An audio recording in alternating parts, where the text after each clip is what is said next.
Tengan todos un cordial saludo. Sean todos bienvenidos a este webinar. Nosotros somos el equipo número 10 y les vamos a estar desarrollando el tema de neurociencia y educación. En esta ocasión les saludo a su compañera Carla Yamilet Larín Orellana y yo voy a ejercer el papel de mediadora. Como todos sabemos, el cerebro necesita de un aprendizaje constante y el aprendizaje no está alejado de todas las funciones cerebrales, es decir, que uno necesita del otro. Pero para continuar hablando de este tema más a fondo, queremos darle la bienvenida a nuestro primer experto, un compañero que nos va a apoyar en esta ocasión y nos hablará más a profundidad acerca del tema de la neurociencia. Le damos la bienvenida a Eduardo Antonio Fuentes. Muchas gracias, Carlita, y tengan muy buenas tardes, muy buenos días y muy buenas noches a ustedes que nos están viendo en este video, en este webinar. Vamos a hablar un poco de neurociencia, pero primero vamos a responder una pregunta. Vamos a responder a la pregunta, ¿qué es la neurociencia? ¿Verdad? Cuando hablamos de neurociencia, ¿qué se nos viene a la mente? Entonces, lo primero que tú debes de entender, o lo que debes de saber, es de que tu cerebro te define. Tu cerebro te define no solamente por tu pensamiento, no solamente por tu forma de hablar, no solamente por tus decisiones, no solamente por cómo tú aprendes. Tu cerebro te define, ¿verdad? Porque es único, es especial. Te hace en sí la esencia de lo que tú eres. Y es que tú debes de entender de que eres único porque percibes la vida o percibes las cosas de tu entorno de una forma muy diferente como lo pueden percibir las demás personas. Tú percibes cada una de las cosas a tu manera y a tu forma, y eso te hace único. Por lo tanto, tu cerebro te define. Procesas el mundo que te rodea y determina cómo respondemos a ciertos estímulos de nuestra vida. Entonces, ¿qué es la neurociencia? Cuando sabemos que nuestro cerebro nos define y cuando sabemos que nosotros percibimos las cosas desde un punto de vista único, estamos diciendo que la neurociencia es toda aquella ciencia que estudia el por qué nuestro cerebro percibe las cosas de esa forma. ¿Por qué nosotros aprendemos de una forma diferente? ¿Por qué nosotros tenemos ciertas inteligencias a desarrollar que son diferentes a las inteligencias de las otras personas? ¿Por qué muchas veces en algunas situaciones o en algunas cosas nuestro ser o nuestra inteligencia es más que todo para el lado artístico, en cambio para otras personas es para el área lógica matemática? Entonces la ciencia que estudia cada una de esas cosas, que estudia esos diferentes aspectos y que estudia cada una de las funciones especializadas del cerebro, se llama neurociencia. Entonces, eso es algo que tú debes de entender cuando hablamos de neurociencia. Eso es algo que tú debes de comprender, que la neurociencia es una ciencia que estudia el por qué. ¿Por qué tu aprendizaje es de esa forma? ¿Por qué a ciertos jóvenes les es más fácil hablar en público y a otros no? La neurociencia busca el porqué de todo eso. Vamos a dejar a la compañera Carlita que va a seguir. Así es, Eduardo, concuerdo con lo que usted ha dicho. Es importante que nosotros conozcamos toda la teoría que abarca los aspectos básicos de la neurociencia, pero también es importante reconocer el lugar, o sea, el espacio físico dentro del cuerpo humano donde ésta se desarrolla. Y para eso le saludamos a nuestra experta, que es la compañera Claudia Raquel Bonilla, y le cedemos la palabra a ella para que nos siga deleitando acerca de la neurociencia. Hola, un saludo a todos. Bueno, yo les voy a hablar, ¿verdad?, acerca de los lóbulos del cerebro. Solamente para recordar qué es el cerebro, ¿verdad?, o la participación que tiene el cerebro, ¿verdad?, en el aprendizaje de una persona. Sabemos que el cerebro es el órgano, es uno de los órganos más importantes de nuestro cuerpo, ¿verdad?, porque a través de las funciones que él realiza, por ejemplo, el procesamiento de la información, el ser humano, ¿verdad? Puede llegar a pensar, podemos sentir, podemos desear y por ende también podemos actuar. Entonces decimos que el cerebro está formado por dos hemisferios, el derecho y el izquierdo. Cada uno de ellos tiene diferentes funciones y diferentes estructuras que se llaman lóbulos del cerebro. Estos lóbulos también, ¿verdad? Cada una de sus partes también tienen funciones específicas, ¿verdad? Y estos son 4, los lóbulos cerebrales, llamados lóbulo frontal, ¿verdad? Que es el que tenemos nosotros ubicado en la parte de la frente, que es el lóbulo, digamos, digamos, extenso, ¿verdad?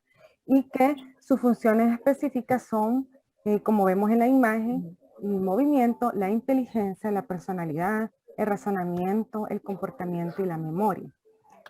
Entre este grupo de funciones de este lóbulo, existen otras también que se llaman funciones ejecutivas. Estas funciones ejecutivas tienen también funciones muy, muy importantes para el aprendizaje de los niños o de cualquier persona. Por ejemplo, está una que se llama el control inhibitorio. Este control o esta función se refiere más que todo a cómo un niño puede mantener, ¿verdad?, la concentración a pesar de los distractores que hay a su alrededor o también los distractores internos. Entonces, a eso se refiere, ¿verdad? O esa es una de las funciones que tiene el control inhibitorio, de eso se trata. También está otra que se le llamamos la flexibilidad cognitiva. ¿Verdad? Su función es que aquellos que tratan, por ejemplo, de las habilidades en adaptarse a cambios del entorno. También tenemos otra función de este grupo de funciones ejecutivas que se le llaman también la memoria de trabajo, ¿verdad? En la memoria de trabajo este es el que nos permite reconocer o nos permite recordar, mejor dicho, lo que nosotros, por ejemplo, aprendimos en el pasado y cómo ese aprendizaje que obtuvimos en el pasado lo podemos aplicar al aprendizaje en la situación actual, ¿verdad? Todo eso que he mencionado, ¿verdad? Son parte o son funciones del lóbulo frontal. También tenemos otras que son del lóbulo parietal, que como la imagen lo muestra, la zona es, como lo indica, de color anaranjado. Estos se relacionan más que todo a la inteligencia, al razonamiento, a la orientación, al leer, al hablar y a las sensaciones, ¿verdad?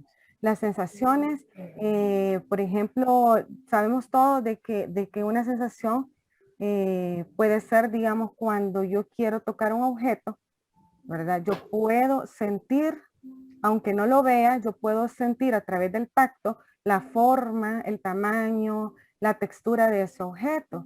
Entonces, cuando nosotros realizamos ese ejercicio, activamos el lóbulo parietal. También tenemos el otro que es el lóbulo temporal. Ese lóbulo temporal son los que están ubicados en esta parte de acá, ¿verdad? En la parte de las sienes. Entonces, esas funciones son el habla, el comportamiento, el oído, la vista, las emociones y la memoria.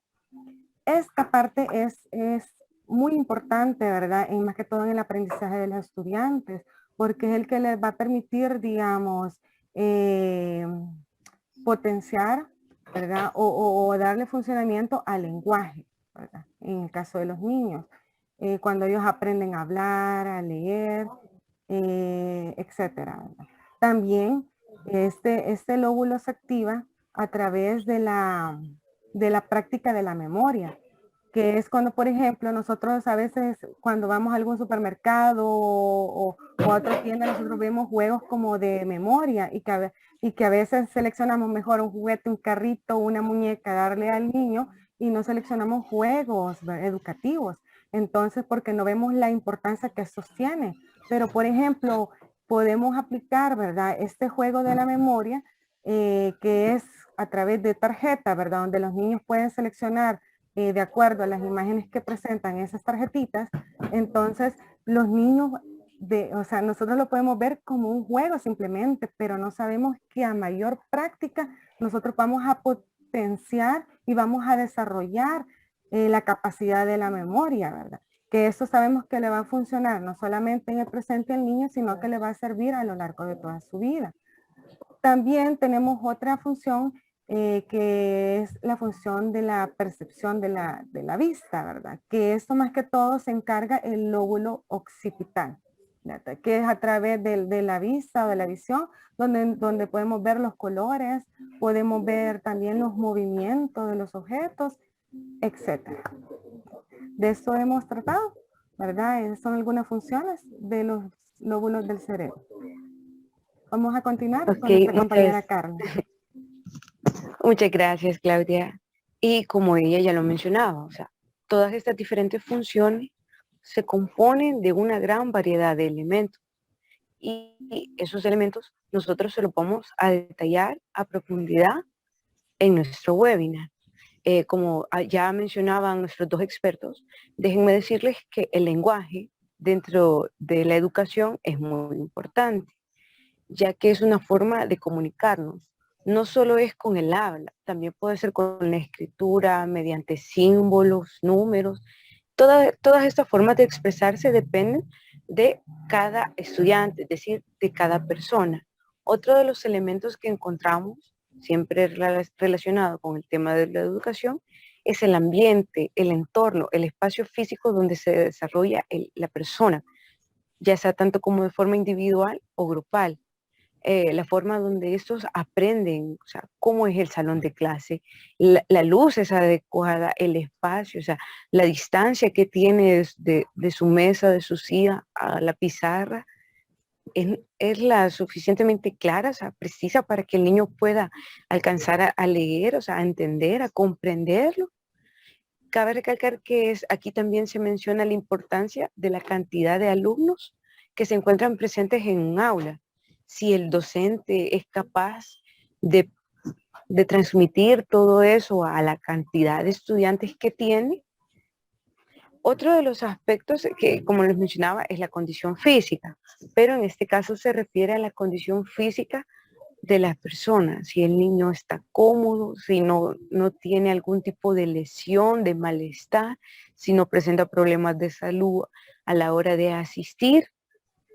También tenemos otro de los elementos que comprende son las emociones y el estado de ánimo, ya que como todos sabemos, si nuestro estado de ánimo está mal, si los problemas nos agobian en nuestro hogar, nosotros vamos a transmitir eso en el centro escolar, o en un caso al revés, en viceversa, perdón, el maestro, el docente, el encargado puede transmitir todas esas emociones a los niños. Por eso es importante aprender a dejar todos esos problemas de lado, a diferenciar lo que es la vida laboral de la personal para evitar repercusiones en los estudiantes. También es necesaria una interacción social, ya que como todos sabemos, el ser humano es un ser social por naturaleza, que viene así desde la antigüedad, desde el punto de vista que nosotros lo queramos tomar, religioso, cultural, social, político. Nosotros necesitamos de la interacción de otras personas. ¿Por qué? Porque esa es nuestra forma de comunicarnos, de aprender. Antes, si bien no conocían el lenguaje, no podían desarrollar las palabras nuestros ancestros, pero sí había algo. Era a través de la observación. Ellos imitaban. Pero ¿por qué eran capaces de imitar lo que la otra persona estaba haciendo? Porque esas eran capaces de enseñar, pero porque estaban relacionadas entre sí. Era un grupo, o sea, existía lo que era la interacción social. Y por último, uno de los elementos que nosotros consideramos importante, siempre relacionado a la educación, es una buena alimentación, una buena nutrición, ya que esto ayuda a complementar el desarrollo tanto intelectual como nutricional de los niños. Porque no es lo mismo que un niño vaya a estudiar toda la mañana, desde 7 a 12, con el estómago vacío, a cada rato va a estar pensando, ¿y qué vamos a comer? ¿Y qué van a dar? Tengo hambre, ¿a qué hora va a ser el receso o el descanso? A un niño que vaya nutrido, o sea, coma algo, va a prestar mayor atención. Y eso está científicamente comprobado, ya que el cerebro tiende a captar más las ideas cuando se encuentra en un estado o ánimo de satisfacción, que esto es considerado como uno de los placeres de la alimentación. Y por si alguno de ustedes, compañeros licenciados, ha tenido dudas con respecto a lo que se ha mencionado en este primer bloque del webinar, nosotros los invitamos a que vean el siguiente video que nuestro equipo les ha preparado. Neurociencia y educación. ¿Te has preguntado alguna vez por qué la forma de pensar tuya con la forma de pensar de tu amigo es diferente? ¿Te has preguntado alguna vez por qué a ti te es más fácil aprender cosas de números cuando a Juan le es más fácil aprender cosas de letras, pero a Juanita le es más fácil aprender artes? La respuesta es muy fácil. Eso se debe a que cada cerebro aprende de forma diferente dependiendo de la experiencia, la edad y, claro, la motivación.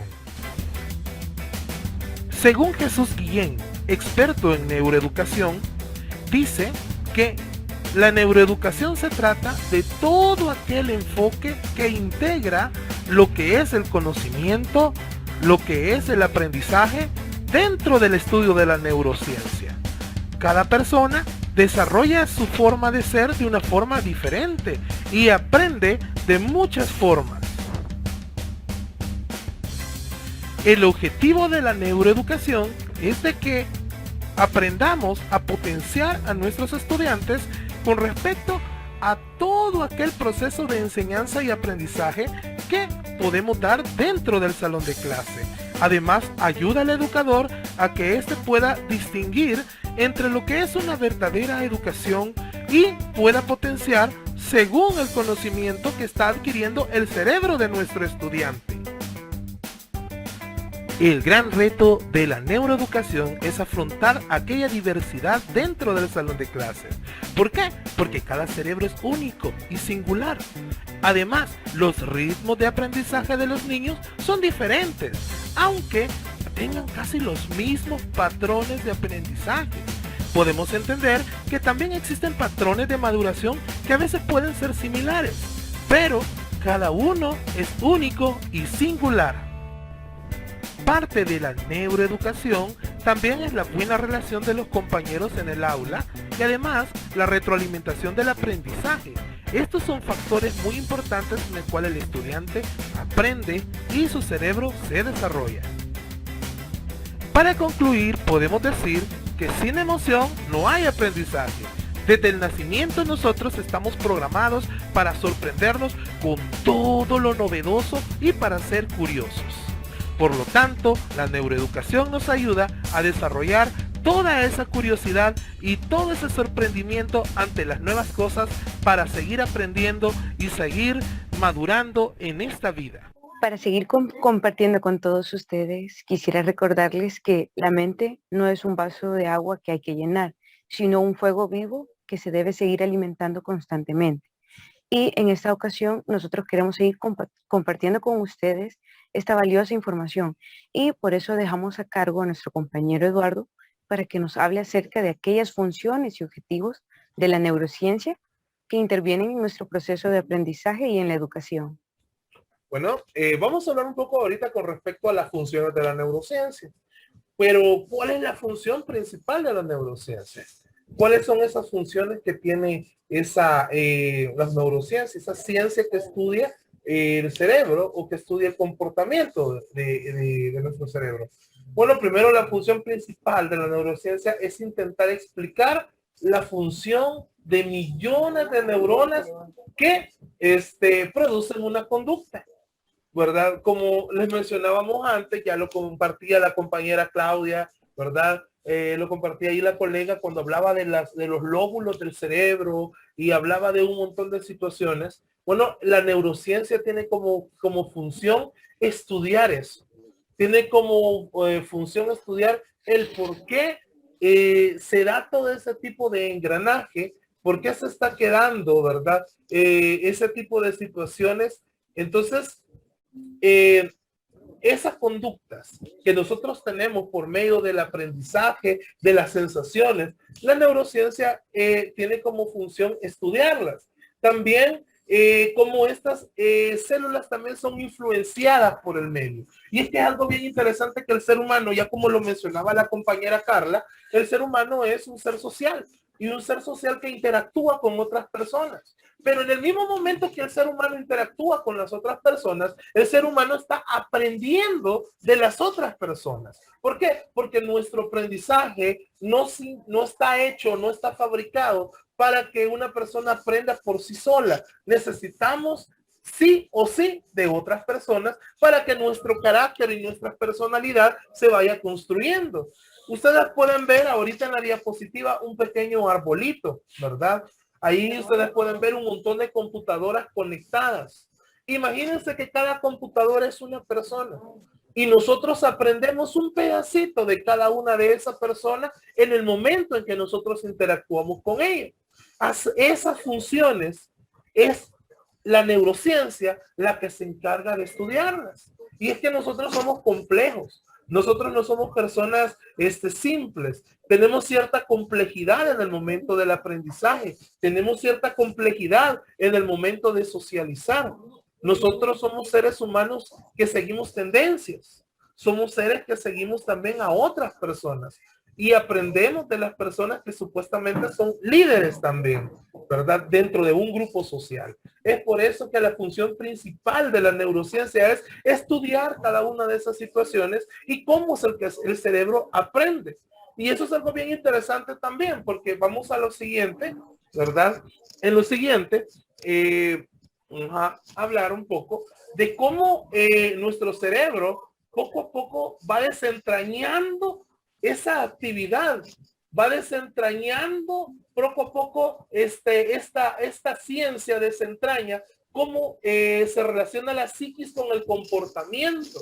¿Por qué? Porque nosotros seguimos tendencias, seguimos comportamientos, seguimos modas dentro de una sociedad. ¿Por qué? ¿Por qué lo hacemos? ¿Verdad? La neurociencia se encarga de hacer eso. Porque todo eso, aunque puedan decir, no, es que eso pasa, es que esto es así, esto es así, pero es aprendizaje también. Nosotros estamos aprendiendo, ¿verdad? Entonces, ¿verdad? Ese comportamiento, ¿verdad? Eso que está revolucionando nuestra manera de entender nuestras conductas, ¿verdad?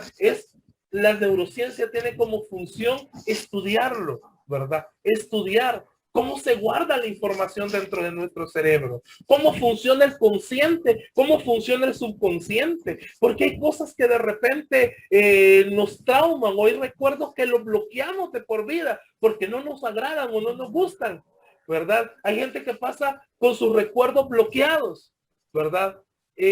¿Cómo funciona toda la complejidad del cerebro? ¿Cuáles son esos procesos biológicos que facilitan el aprendizaje? Porque el aprendizaje no solamente es un entorno social, no solamente es un entorno, ¿cómo se llama? De motivación o de sensación, sino que también es un entorno biológico. Nuestros genes, que ya lo van a escuchar hablar con la compañera o con la otra colega, también están hechos para que nosotros podamos aprender. Y eso lo estudia la neurociencia. Eso lo estudia la neurociencia también. Entonces, todo esto son funciones de la neurociencia. Y vamos a ver ahora también un poco del objeto de estudio de la neurociencia. Es comprender nuestro sistema nervioso. Es comprender nuestro cerebro.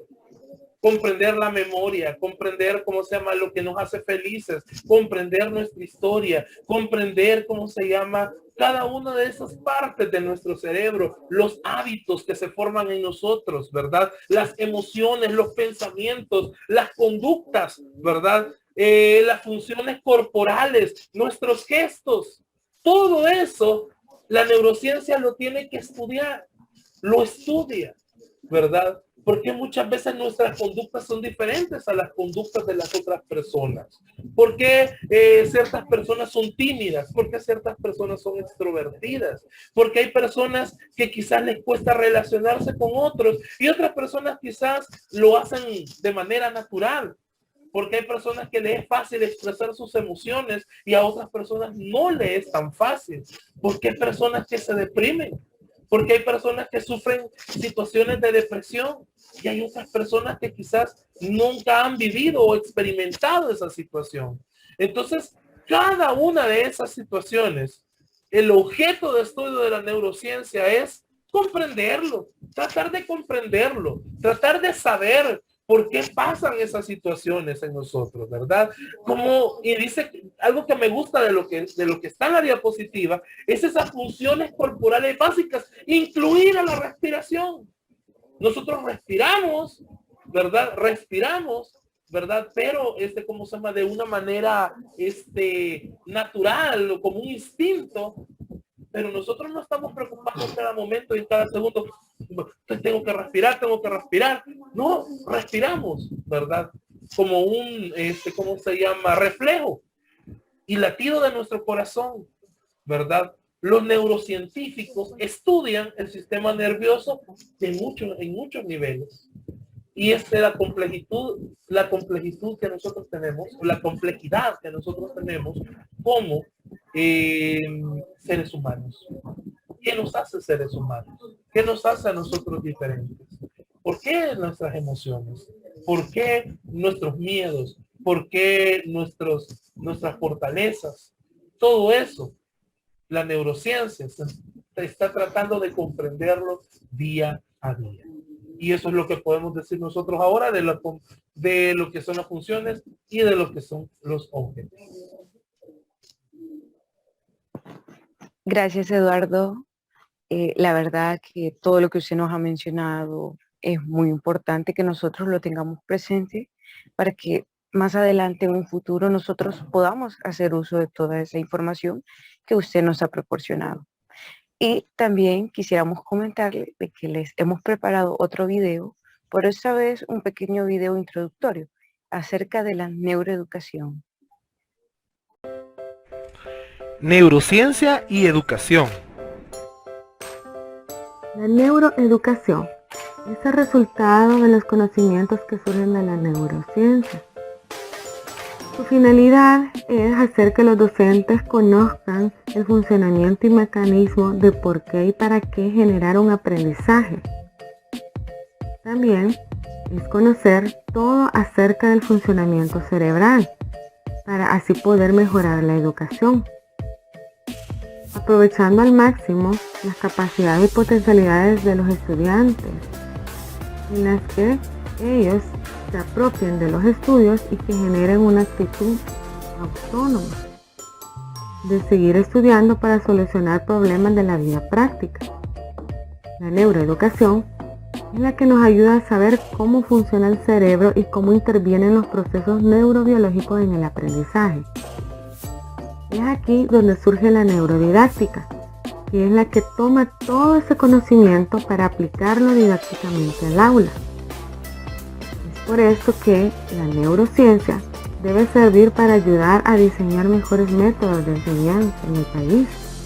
Asimismo, currículos más ajustados y mejores políticas educativas para lograr que el aprendizaje sea más útil, más creativo, más rápido, más intenso, más divertido, más ameno, y que cada vez tenemos más información sobre cómo hacerlo. En definitiva, la neuroeducación puede ayudar a los docentes a entender cómo aprenden sus alumnos y alumnas, así como las relaciones que existen entre sus emociones y pensamientos para poder así ejecutar la enseñanza de forma eficiente. Muy bien, entonces decimos, ¿qué aporta la neurociencia a la educación? ¿Verdad? Eso realmente aporta a que los docentes puedan aprender del funcionamiento de las estructuras del cerebro, ¿verdad? Y que de esta manera ellos puedan crear metodologías, puedan crear estrategias, ¿verdad? Para que el aprendizaje de los estudiantes sea más significativo, ¿verdad? Y a la vez potencializar cada una de las habilidades que cada niño o cada adolescente posee. Siguiente. Por lo tanto, ¿verdad? Hay algunos consejos que van a servir, ¿verdad? Para que el proceso de enseñanza-aprendizaje funcione en los estudiantes, siempre basados en los hallazgos de la neurociencia. Sabemos que las emociones, ¿verdad? Se ha demostrado que la emoción es el motor del aprendizaje. Entonces, cuando un docente despierta la atención de los estudiantes, el aprendizaje va a ser más significativo, más interesante, ¿verdad? En donde va a llamarles la atención y van a despertarles la curiosidad. Y eso lo puede realizar a través de que al inicio de su clase, desde el inicio, mejor dicho, de su clase, cortar en 15 minutos, ¿verdad? Después de cada 15 minutos, contar, por ejemplo, una anécdota, un chiste, una adivinanza en donde los estudiantes puedan atraer, ¿verdad? Pueden atender, mejor dicho, a esa actividad que se está realizando en este momento, ¿verdad? Para que después pueda dar secuencia y pueda de esa manera continuar, ¿verdad? Con la atención en el desarrollo o en el contenido que está impartiendo el docente. Otro consejo es valerse de las artes para favorecer procesos cognitivos. Sabemos que la música, las artes escénicas, el ajedrez, el teatro, son actividades que a todos los niños, sobre todo, ¿verdad? Les gusta, ¿verdad? A ellos les gusta bailar, les gusta realizar manualidades, les gusta dramatizar. Entonces, a través de esas actividades, ¿verdad? Va a poder favorecer y va a desarrollar los procesos cognitivos, ¿verdad? En cada uno de ellos. Otro consejo, ¿verdad? Que es convertir el aula en una pequeña comunidad de aprendizaje. Muy bien. En esta, ¿verdad? La docente puede formar equipos de trabajo. Equipos de trabajo de 4, de 5 estudiantes, delegándoles que realicen diferentes actividades para que los estudiantes aprendan a relacionarse, ¿verdad? Con los demás compañeritos. Porque a través de la relación, ¿verdad? Como se mencionaba anteriormente, a través de la relación que tengan con sus compañeritos, ellos van a aprender y van a fortalecer también las relaciones sociales, ¿verdad? En cada uno de ellos.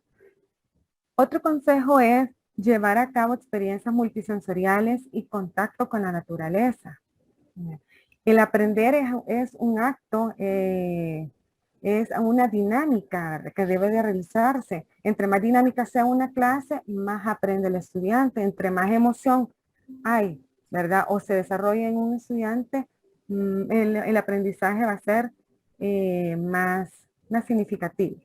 Entonces, es de permitir que el alumno, ¿verdad? Perciba el mundo a través de todos sus sentidos. ¿Y de qué manera?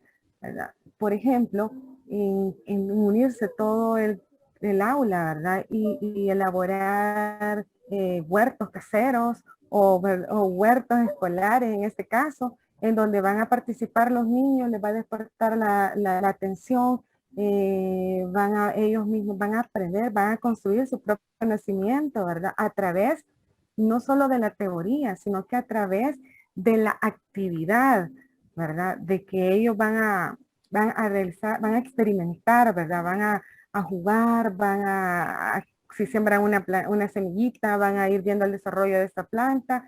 O sea, eso es uno de los consejos para ayudar a los niños en su proceso de enseñanza-aprendizaje. Otro también consejo es propiciar que los estudiantes utilicen el movimiento para aprender. ¿A qué niño no le gusta bailar? ¿A qué niño no le gusta moverse?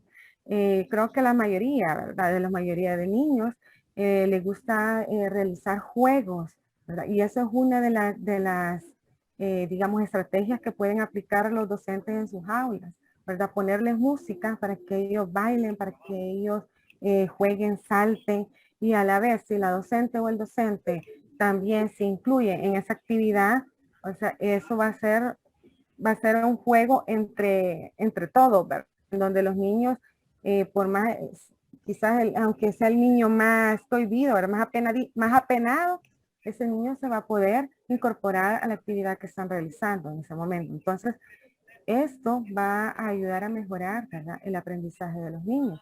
Hemos visto que en muchos videos a veces se pueden también, se incorporan como temas matemáticos y realizan el desarrollo de ese, digamos, de un tema matemático, ¿verdad?, a través de canciones, de movimientos en su cuerpo, corporales.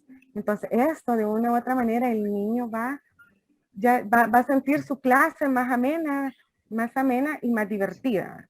Ya no va a ser la educación tradicional que antes se recibía, de que solo escuchaban y seguían ciertas indicaciones que el docente les decía, sino que ellos mismos van a ser partícipes de su propio aprendizaje. Entonces, esos son algunos consejos, ¿verdad?, que se pueden aportar para que el proceso de enseñanza-aprendizaje sea más favorable y más ameno en cada uno de los estudiantes. Vamos a continuar con el siguiente punto. Muchas gracias, compañera Claudia. Y una pequeña frase para dedicarle a todos nuestros compañeros es lo que nosotros le demos a los niños. Eso los niños se lo darán a la sociedad en un futuro, que tiene que ver mucho con lo que usted acaba de decir. Pero también yo quisiera hablar con ustedes acerca de los desafíos que presenta el proceso de aprendizaje y de la educación visto desde un punto de la neurociencia. Y el primero de ellos es la experiencia. Esta experiencia se refiere a la que nosotros adquirimos desde antes de nacer hasta nuestros últimos días de vida. Experiencia que nosotros adquirimos, aprendemos, conocemos dentro y fuera del salón de clase, en nuestros hogares, cuando estamos con nuestros amigos, compañeros, cuando estamos con los teléfonos celulares, incluso cuando vamos en el bus. Ustedes nos han preguntado por qué muchas veces se les quedan las conversaciones de las otras personas, la música que lleva el señor conductor, aunque a veces no nos guste, pero nosotros al final la terminamos escuchando. Eso es una forma de aprender, ya sea involuntaria o voluntariamente.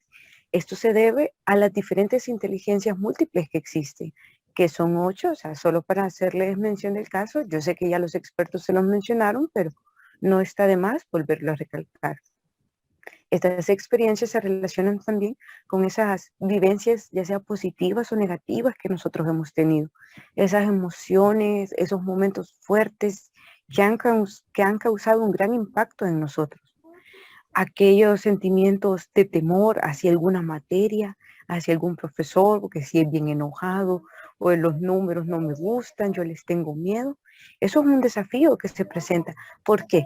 Porque no todos podemos manejarlo de la misma manera, porque todos somos diferentes y todo lo que suceda a nuestro alrededor es captado de diferentes formas.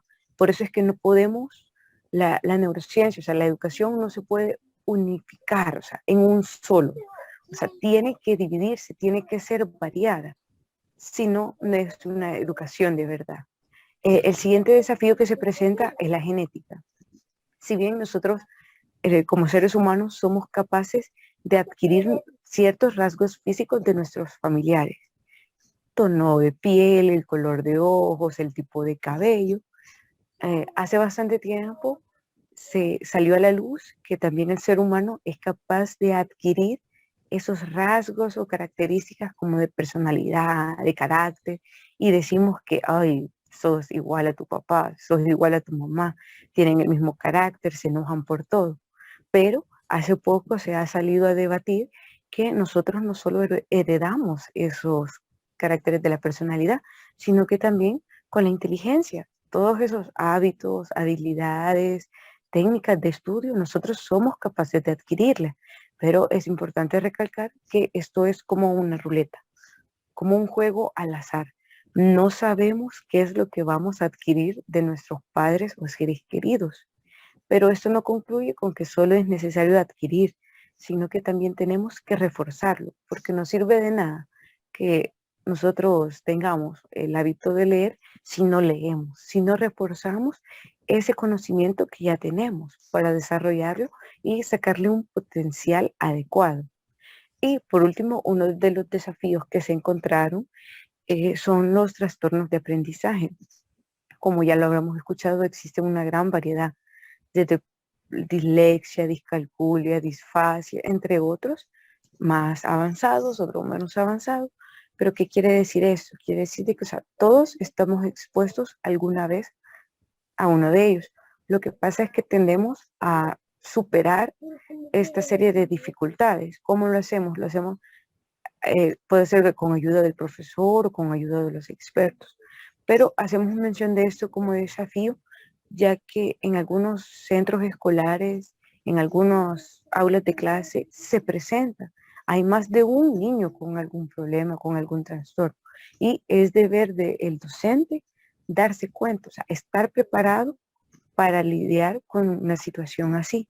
Decimos eso en el sentido de lidiar, porque como sabemos, o sea, en la educación salvadoreña, no todos los docentes, no todos los centros escolares están preparados para tratar este tema. O si bien no todos cuentan con una capacitación adecuada para hacerlo, porque no es lo mismo tratar a un niño con un síndrome, ya sea como de síndrome de trastorno de espectro autista, con un niño con un déficit de atención con hiperactividad. No es lo mismo. Y los docentes, tanto a nivel nacional como internacional, deben ser capaces de reconocer cuando un estudiante, cuando un niño o niña presenta alguna de estas condiciones. Para adentrarles un poquito más a este tema de los desafíos, los invitamos a ver el siguiente video que les tenemos preparado. Neurociencia y educación. La inteligencia se adquiere o se hereda.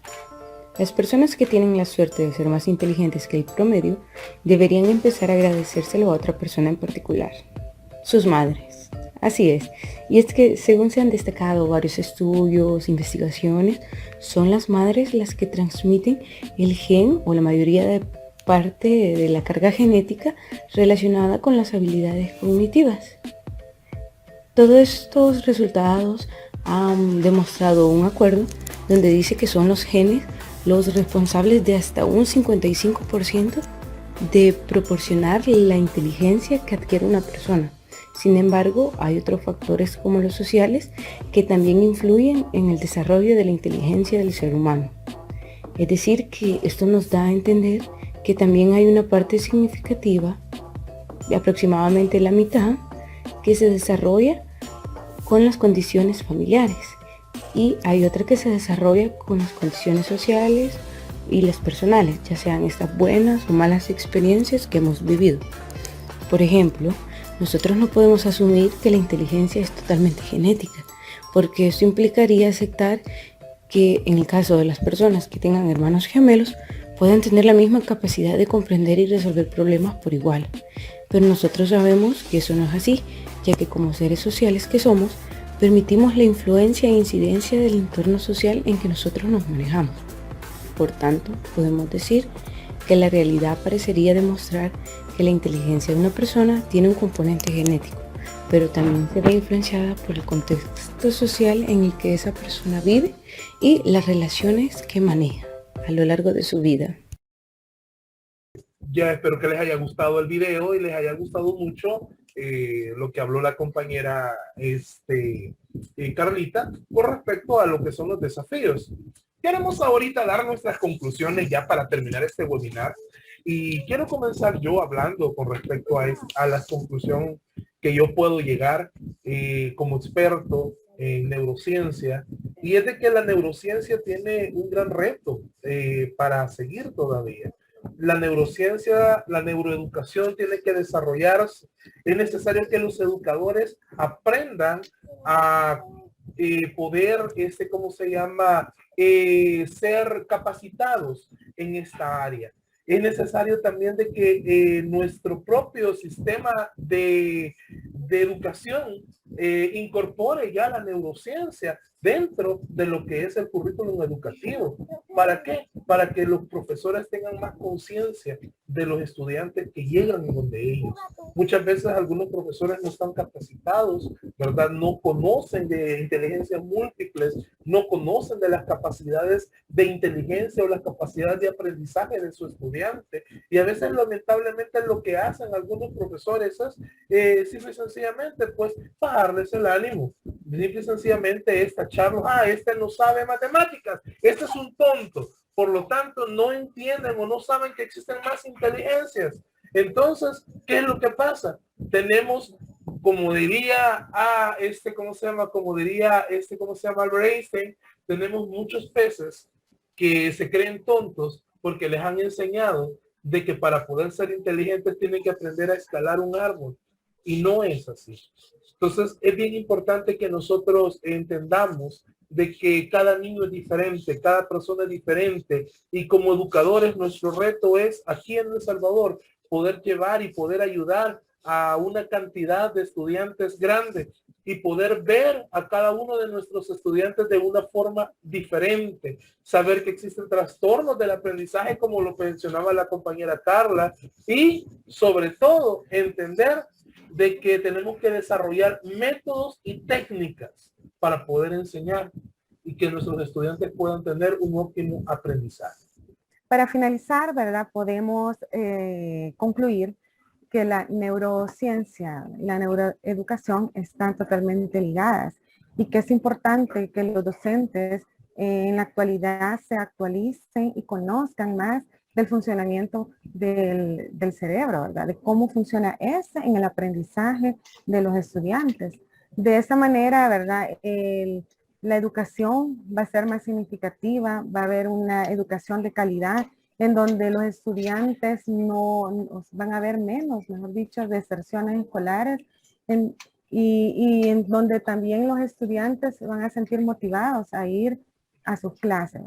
Entonces, por eso es importante que tomar en cuenta, ¿verdad?, la neurociencia en la neuroeducación, ¿verdad? De poder conocer, ¿verdad?, las estructuras del cerebro, las funciones del cerebro, para que de esa manera puedan ser potencializadas aquellas funciones, ¿verdad?, a través de diferentes actividades, ¿verdad?, que los docentes puedan realizar dentro de su salón de clases.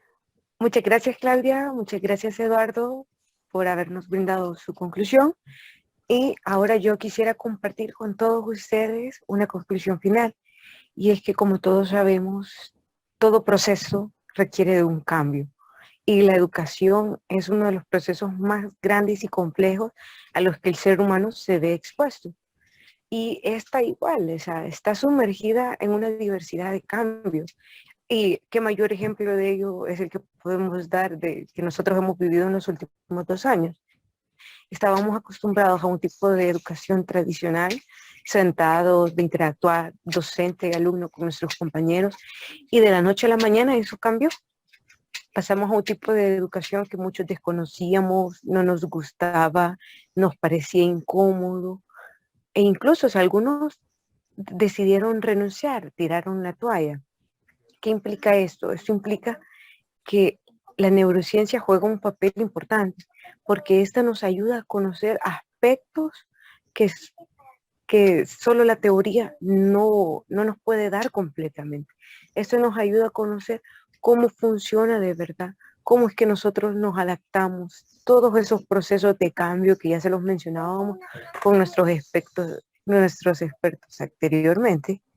Y también, para ir finalizando, decirles de que el aprendizaje es un campo en el que todos, cada uno, pone su granito de arena. Es algo que se tiene que ir modificando y colaborando con el tiempo.